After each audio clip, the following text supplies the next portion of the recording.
Majelis Hakim Pengadilan Negeri Jakarta Selatan telah memutuskan menolak eksepsi yang diajukan tim kuasa hukum dan Nikita Mirzani dalam kasus pemerasan dan pencemaran nama baik terhadap Reza Gladys. Keputusan ini dibacakan pada Kamis, 17 Juli 2025.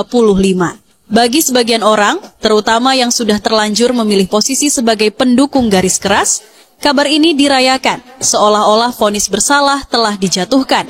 Beberapa bahkan mulai membuat narasi seakan kasus ini sudah selesai dan Reza Gladys telah menang telak. Padahal, mari kita luruskan, penolakan eksepsi bukanlah penetapan bersalah. Ketika hakim menolak eksepsi artinya dakwaannya layak diperiksa lebih lanjut. Hanya itu, tidak lebih, tidak kurang. Dan justru disinilah perkara sebenarnya dimulai. Dengan ditolaknya eksepsi, kasus akan masuk ke tahap pembuktian. Disinilah kita akan menyaksikan proses hukum yang sesungguhnya. Saksi dihadirkan, bukti diperiksa, dan keterangan terdakwa diuji. Semua pihak, baik pelapor maupun terdakwa, harus membuktikan argumen mereka secara terbuka dan terukur di hadapan hukum. Jadi, jika ada pihak yang mengklaim ini adalah kemenangan absolut, mungkin mereka sedang lebih sibuk mengelola persepsi ketimbang memahami proses. Sebab yang sejatinya terjadi adalah pengadilan belum memutus siapa benar siapa salah. Buat Reza Gladys dan para pendukungnya, sah-sah saja menyampaikan pandangan. Tapi alangkah baiknya jika pendapat disampaikan dengan pijakan pada data dan logika hukum, bukan semata narasi emosional yang dibungkus euforia. Tanggal 24 Juli nanti, sidang akan berlanjut ke agenda pembuktian. Di sana, semua akan diuji, apa yang benar dan apa yang keliru. Karena dalam ruang pengadilan yang berlaku bukan popularitas, tapi pembuktian. Dan kebenaran, seperti biasa, tak selalu bersuara paling keras, tapi ia akan menemukan jalannya sendiri. Nikita Mirzani itu penjahat, Nikita Mirzani itu sindikat pemeras. Buktinya udah jelas, apalagi yang bisa dibantah. Oh, come on guys. Ini era digital, semua bisa diakses dan dicek ya. Sudah bukan zamannya asal teriak main vonis di kolom komentar. Sudah saatnya kita upgrade literasi hukum, bukan justru terjebak pada narasi yang belum tentu diuji secara adil. Saya sepakat ya, bahwa semua bentuk kejahatan wajib diungkap secara terang benderang. Termasuk kasus Nikita Mirzani dan Ismail Marzuki yang hari ini sedang ramai dibicarakan. Tapi jangan lupa, sahabat cendol, hukum di Indonesia itu mengenal asas praduga tak bersalah. Ada mekanisme persidangan yang harus kita hormati. Nah, kemarin Nikita Mirzani memang gagal di eksepsi, tapi justru dari sinilah kasus ini masuk ke tahap pembuktian, sahabat cendol. Bukti-bukti yang katanya jelas, fakta, itu akan diuji ya. Diuji secara resmi di ruang sidang, bukan di komentar media sosial. Jadi, stop main hakim-hakiman. Kalau memang yakin ada kejahatan ya, biarkan semua bukti dibuka di depan majelis hakim. Mau dukung Nikita Mirzani atau Dr. Reza Gladys ya, yang penting sekarang jangan ikut menyebar hoax, jangan menuduh tanpa dasar, dan mari kita kawal proses hukum ini ya, dengan akal sehat dan hati yang terbuka. Saya netizen cendol, belajar hukum dengan cara santai tapi tetap kritis dan rasional. Follow terus akun netizen cendol kalau kalian setuju bahwa hukum itu urusan serius, bukan drama komentar semata. Nikita Mirzani membawa berkah bagi semua kalangan. Ngaku nggak lu? Nah, sahabat cendol, tidak bisa dipungkiri ya bahwa kasus Nikita Mirzani justru membawa berkah baik bagi para pendukung maupun para haters. Coba deh kalian cek akun-akun yang bahas kasus Nikita Mirzani, pasti rame banget malah. Bahkan netizen cendol juga tidak bisa menampik ya, termasuk dalam lingkup tersebut. Kita ikut meramaikan, ikut menyoroti, tapi tidak asal tuduh. Tapi sahabat cendol, sebenarnya menurut netizen cendol ya, ada hal yang jauh lebih besar bisa kita petik dari kasus hukum Nikita Mirzani. Kita semua, termasuk saya pribadi, dapat belajar tentang bagaimana proses hukum bekerja di Indonesia. Nah, dengan adanya kasus Nikita Mirzani, saya jadi semangat lagi membuka literatur hukum, baca undang-undang, dan cek jurnal-jurnal hukum ya. Dan semua itu netizen cendol sajikan dan bahas kembali untuk sahabat cendol semua. Nah, kasus Nikita Mirzani membuka mata kita semua tentang bagaimana proses hukum dimulai ya, dari penetapan tersangka, eksepsi, putusan sela, hingga masuk ke pokok perkara, bahkan nanti ke pembuktian. Tapi ingat ya, sahabat channel, dalam hiruk pikuk informasi seperti ini, tidak semua yang kalian lihat itu netral atau objektif. Banyak info yang framingnya berat sebelah, maka pandai-pandailah untuk memilih informasi. Dan jangan asal telan mentah-mentah. Nah, sahabat cendol, dalam setiap perkara hukum, termasuk kasus hukum Nikita Mirzani ya, tidak ada opini yang mutlak kebenaran dan tidak ada pendapat yang benar-benar salah. Kebenaran yang sejati dan hakiki hanya milik Tuhan yang Maha Esa.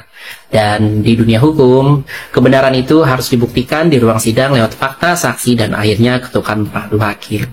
Dan kalau kalian benar-benar peduli dengan keadilan, sahabat cendol, yuk mulai biasakan mengakses sumber yang kredibel. Bukan cuma dari gosip dan potongan-potongan video viral, ikuti terus netizen channel biar kalian gak ketinggalan edukasi hukum ringan tapi berbobot. Karena biarpun singkat ya acaranya itu cuma pembacaan sidang sela dari hakim terhadap tanggapan dari eksepsi Niki dan penolakan dari JPU, Jaksa Penuntut Umum, tetapi tetap nggak tahu kenapa bener-bener bikin draining ya, bikin capek aja gitu. Karena juga kayaknya tadi tuh banyak banget orang, lebih banyak dari yang biasanya, dan hasilnya adalah eksepsinya ditolak. Itu wajar ya, karena jarang banget eksepsi diterima oleh hakim tuh jarang banget terjadi. Dan ini bukan akhir, jadi jangan julid ya kalian yang ngebelain kubu sana. Karena dengan ditolak berarti harus ada sidang selanjutnya, yaitu untuk memanggil semua saksi dan menggelar bukti-buktinya. Sehingga ini yang kita tunggu-tunggu semua ya. Kita bisa lihat secara langsung, bisa dengar, bisa paham banget gitu loh. Kenapa sih hal ini terjadi? Ada apa sih sebenarnya? Siapa sih yang menghubungi duluan? Gimana sih emosinya saat si RG ini berbicara kepada mungkin Dr. Oki atau Mail atau Niki atau siapapun? Mungkin ada Doktif, ada siapapun deh yang terkait gitu.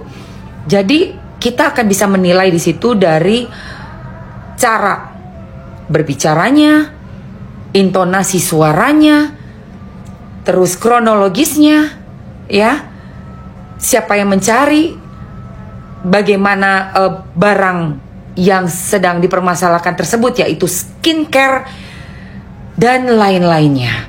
Juga pasti akan ada banyak saksi-saksi ahli.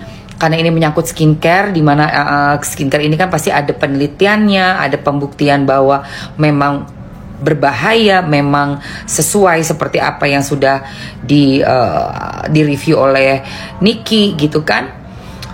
Ya, ini semua pasti kita akan melihat dengan mata kepala sendiri, akan mendengar dengan telinga kita sendiri, sehingga kita bisa tahu dengan pasti kejadiannya ya guys. Bismillahirrahmanirrahim. Ya Allah, semoga ini semua menjadi pembelajaran buat kita, dan kita siap-siap minggu depan, tenaga, jaga kesehatan, fokus untuk masalah kasus skincare ini. Jangan sampai kendor, jangan sampai kita patah semangat, tapi justru ini baru dimulai guys. Biarpun udah yang ke-9 ya buat gue, kan aku udah 8 kali datang, tapi yang ke-9 ini adalah pertama kali. Berarti ini dimulai lagi nih, riset nih yang pertama nih. Kita saksikan pertarungan barang bukti, data, fakta, dan kronologis dari kasus skincare ini. Oke, gimana kalau menurut kalian? Siap. Satu ya. Ceko. Walah, ini tuh yang dimaksudnya Doktif ya. Yang dimaksud Doktif cara jualan marketingnya ini. Black marketing ya. Pakai betadine itu apa-apa, itu obat untuk luka. Terus ditetesin serum terus jadi bening kayak gitu. Nggak gitu dong konsepnya dong di badan kita, di tubuh kita. Kalian ini gimana sih? Ini menyedihkan dan fatal sekali loh. Ini tolong dong, aku mau nanya juga, nanti kita di pengadilan mesti tanya itu. Di pengadilan saya mau tanya nih, mau produk yang ini nih apa maksudnya nih kayak begini caranya. Perlu diinfo nih buat Pak Hakimnya nih, biar tahu nih cara mempromosikan produknya. Wow. We are not DUMB anymore ya. No.